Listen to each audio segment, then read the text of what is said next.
এটা বাচ্চার রিজিক, এটা কার রিজিক? আর আমার মায়েরা কত নির্মম, কত নির্মম। এই বাচ্চাকে দুধ না খাওয়াইয়া ওই ডিব্বার দুধ খাওয়ায়। আহারে মা বুঝে নাই কিয়ামতের ময়দানে সন্তান যদি দাঁড়াই যায়, আম্মা তুমি আমার 2 বছর বুকের দুধ খাওয়াই নয়, জবাব দাও তাহাজ্জুদ কাজে লাগবে না, নফল নামাজ কাজে লাগবে না।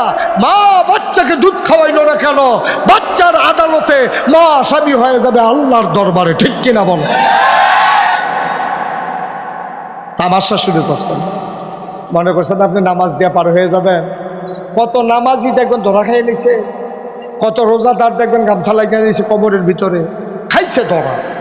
কারণ নামাজ পড়তে আছে, এদিকে আরেকজনের জমিন দখল দিতে আছে, জিকির করতে আছে ফিসাবের খানকাত বইয়া বইয়া লা ইলাহা ইল্লাল্লাহ, লা ইলাহা, মানে এমন জিকির ডরে লগে দিয়ে কেউ বয় না। এবার আর কুমালা কারুসরে লাগে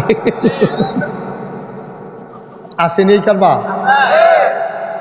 এমন জিকির করে গিয়াসের এই জন্য লাভ দিয়া পড়ে, এই জন্য কি করে না করে লুঙ্গিটা যে জায়গা পড়ছে নিচে গিট্টু দিয়া লইছে দেখি।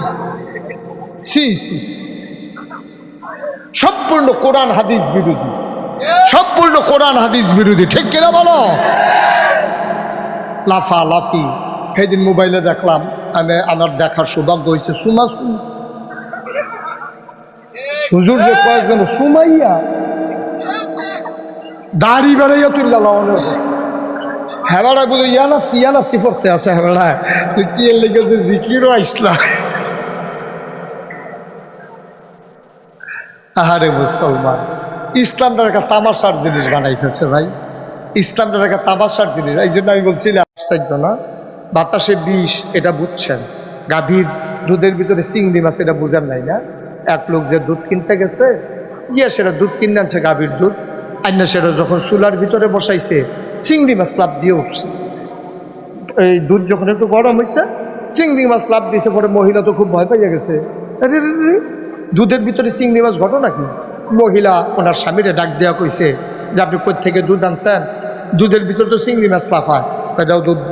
বালতিতে করে দুধ নিয়ে আবার ওই গৃহস্থের বাড়িতে গেছে, ইয়া কয় ভাই তুমি কি দুধ বিক্রি করো? দুধের ভিতরে তো চিংড়ি মাছ। ভাই এটা নিয়ে আবার আশা লাগে, দুধ দেখুন ফেনা খায়, ওই ফেনার লগে বোধ হয় চিংড়ি মাছ শুদ্ধা খাইয়া ফেলাইছে। দুধে যে ফেনা খায়, এরপরেও কয় না যে একটু পানি দিছিলাম। ওই ফেনাওয়ালা পানি দিত গিয়া যে চিংড়ি মাছ শুদ্ধা ডাইলা দিছে এই খবর তো নাই। কয় দুধে ফেনা খায়, ফেনার লগে চিংড়ি মাছ কি খাবে বান্দা? পাঙ্গাস মাছের খানার ভিতরে বিষ, ফার্মের মুরগির ভিতরে বিষ, বাতাসের ভিতরে ওই কয়লার কালো ধোয়া, গাড়ি মোবিল পেট্রোল আর ডিজেলের কালো ধোয়া, ইটের ভাটার ধোয়া। বান্দা শ্বাস নিবে কেমনে? বান্দা খাবে কি? বান্দা যাবে কই? এই বান্দা তো মরে যাবে। আল্লাহ কয় চিন্তার দরকার নাই, ওই মায়ের গর্ভ থেকে যখন আসবে আমি খাবার রেডি করে রেখে দিয়েছি। আবার বান্দা দুনিয়াতে আসবে, আল্লাহ মেহমানদারির ব্যবস্থা করে দিলেন মায়ের বুকের ভিতরে, প্যাকেট করে আমার আল্লাহ মায়ের বুকে খাবার রেখে দিলেন। বলো সুবহানাল্লাহ। বুকে দুধ আসে না, কিন্তু যেই মাত্র বাচ্চা পেটে আসতো আল্লাহ ঠিক ঠিক দুধ পাঠাই দিছে। সুবহানাল্লাহ বলবেন না? এটা বাচ্চার রিজিক, এটা কার রিজিক? আর আমার মায়েরা কত নির্মম, কত নির্মম। এই বাচ্চাকে দুধ না খাওয়াইয়া ওই ডিব্বার দুধ খাওয়ায়। আহারে মা বুঝে নাই কিয়ামতের ময়দানে সন্তান যদি দাঁড়াই যায়, আম্মা তুমি আমার 2 বছর বুকের দুধ খাওয়াই নয়, জবাব দাও তাহাজ্জুদ কাজে লাগবে না, নফল নামাজ কাজে লাগবে না। মা বাচ্চাকে দুধ খাওয়াইলো না কেন? বাচ্চার আদালতে মা আসামি হয়ে যাবে আল্লাহর দরবারে, ঠিক কিনা বলো? তামাশা শুরু করছেন, মনে করছেন আপনি নামাজ দিয়ে পার হয়ে যাবেন। কত নামাজি দেখবেন ধরা খাইয়ে নিছে, কত রোজাদার দেখবেন গামছা লাগিয়ে নিয়েছে কোমরের ভিতরে, খাইছে ধরা।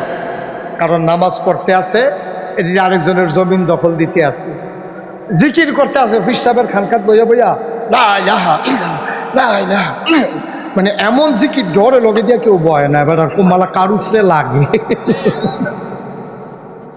আসেনি এই কারবা, এমন জিকির করে গ্যাসের এই জন্য লাভ দিয়া পড়ে এই জন্য কি করে না করে লুঙ্গিটা যে জায়গা পড়েছে নিচে গিট্টু দিয়া লইছে দেখি সি সি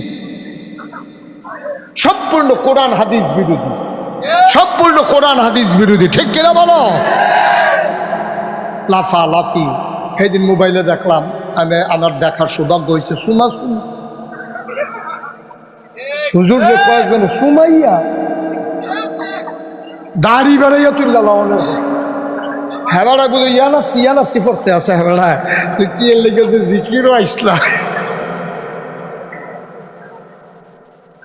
আহারে মুসলমান, ইসলামটা একটা তামাশার জিনিস বানাই ফেলছে ভাই, ইসলামটা একটা তামাশার জিনিস। এই জন্য আমি বলছিলাম যে অনেকে দেখবেন জিকিরের মহব্বতে বাসে উঠতে যান, তা আমি কই ঠিক আছে, এতই যদি মহব্বত হয় তো মান্দারকে শুনো না, সেইটা বুঝে বলা বাসও তো আর এড়াইতো না, মান্দার কাছে উঠলে তো এড়াই যাইব গা, শুইলা যাইব গা সব। এই জন্য দেখবেন মহব্বত মান্দার কাছের কাছে গেলে ধুম ধরে যাই গা, বাসের কাছে এটা ফাল দিয়ে উঠবে। আজ মানুষ আমাদের কিনা হাসাহাসি করে, হাসাহাসি করে মানুষ। কাফের বেদিনারা তো এটা কি, এটা কি কি পাগলামি নাকি, ঠিক কিনা কাও? সবকিছুকে লিমিটেশন আছে, ওভার এক্সেস সবকিছুই খাও, এগুলা ভালো না, এগুলো যে বুজুর্গি বাড়ে না, এগুলো দিয়ে বরঞ্চ মানুষের হাসির খোরাক হয়।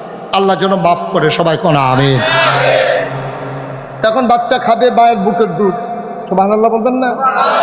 মা বঞ্চিত করে, দেখেন কি সাইন্টিফিক, আমার আল্লাহর মেধা যোগ্যতা, এজন্যই তিনি অসীম, তার কোনো সীমা পরিসীমা নাই, তার দিক দিগন্ত নাই, তার মতো নাই, তার লয় নাই, তার ক্ষয় নাই, তার শুরু নাই, তার শেষ নাই। তিনি ছিলেন, তিনি আছেন, তিনি থাকবেন, সুবহানাল্লাহ বলবেন? সেই আল্লাহ। এখন বুকের ভিতরে দুধ, খুব খেয়াল করেন, এখন এই দুধ খাইতে গিয়া যদি এক নালে জুড়ে দুধ আসে, সন্তানের নাকে মুখে লেগে যাবে, বুকের ভিতরে হেঁচকি উঠে যাবে, শ্বাস আটকে সন্তান মরে যাবে। এই জন্য মেডিকেল সায়েন্স গবেষণা করে দেখলো, মায়ের দুধের বুকের ভিতরে 32টা সিট আল্লাহ করে দিয়েছেন। অটো একটা মেশিন লাগাই দিছে, চুষণ দিলে আসে, চুষণ নাই তো দুধ সাথে সাথে বন্ধ।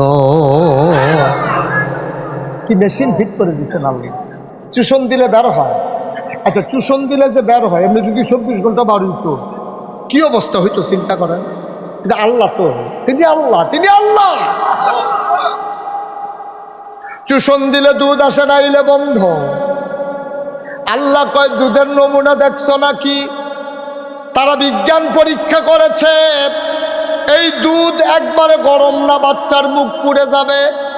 দুধ একবারে ঠান্ডা না, বাচ্চার বুকে ঠান্ডা লেগে যাবে।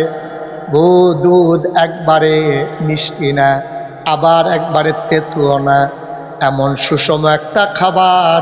এই দুধ শুধু খাবার না, আমাদের দেশে বাচ্চার 6টা ইঞ্জেকশন দেয়, টিকা দেয়, ধনুষ্টঙ্ক, হুটিং কাশি, তারপরে ম্যালেরিয়া, ডিপথেরিয়া, আরও কি কি মিলাইয়া 6টা টিকা দেয়। মেডিকেল সায়েন্স বলে কোনো মা যদি বাচ্চাকে বুকের দুধ খাওয়ায়, তাইলে এই 6টা টিকা না দিলেও টিকার কাজ হবে। এই আল্লাহ, আপনি তো আল্লাহ খুঁজে পান না। গতকালকে আমার মাহফিল ছিল দাউদকান্দি, যেটা বলতে নিছিলাম, আমার কই হুজুর ডাবের পানি খাবেন? আমি বললাম যে দেন দেখি, খাই। খুব মিষ্টি। আমি কই দেন। ডাবের পানি খাওয়ার পরে আসার সময় কয় কোন গাছের ডাব হুজুর, গাছটা দেখবেন? আমি তো বুঝি না, ডাব গাছটা অনেক কি আছে, কত ডাব গাছ দেখলাম, আন্দাজের ভিতরে কত গাছের লোক গাঞ্জা দিয়ে ফুটে গেলাম গা। তো এটা দেখার কি হইল, গিয়া দেখি ডাব গাছটার এই 10 ভাগের 1 ভাগ আছে, বাকি 9 ভাগ গাছটা এরকম মানে খালি হয়ে গেছে। 10 ভাগের 1 ভাগ আছে, গাছটা কোনো মতে টিকে আছে, অথচ গাছের মাথার ভিতরে ডাবের অভাব নাই। সুবহানাল্লাহ বলবেন না? আপনি আল্লাহ খোঁজার দরকার আছে। আপনি একটু চিন্তা করেন, ডাব কই, মাটি কই, মাটির নিচের পানি কই, ওই ডাবের ভিতরে কে দিল এই শরবত? সুবহানাল্লাহ বলবেন? কি করতে আল্লাহ তালাশ করেন? আল্লাহ তো সব জায়গায়। আপনি দেখেন না, আপনি বোকা, আপনি নির্বোধ, আপনি আল্লাহ খুঁজে পান না। পাবেন কেমনে? আপনাকে তো আল্লাহ সেই চোখ দেয় নাই। আপনি তো নিকৃষ্ট জানোয়ারের চাইতে আরো খারাপ। এই জন্য আল্লাহ বলেছেন, ওয়ালাহুম কুলুবুন লা ইয়াফকাহুনা, ওয়ালাহুম আয়ুনুন লা ইউবসিরুনা বিহা, এই ছেলেরা বসাই দাও।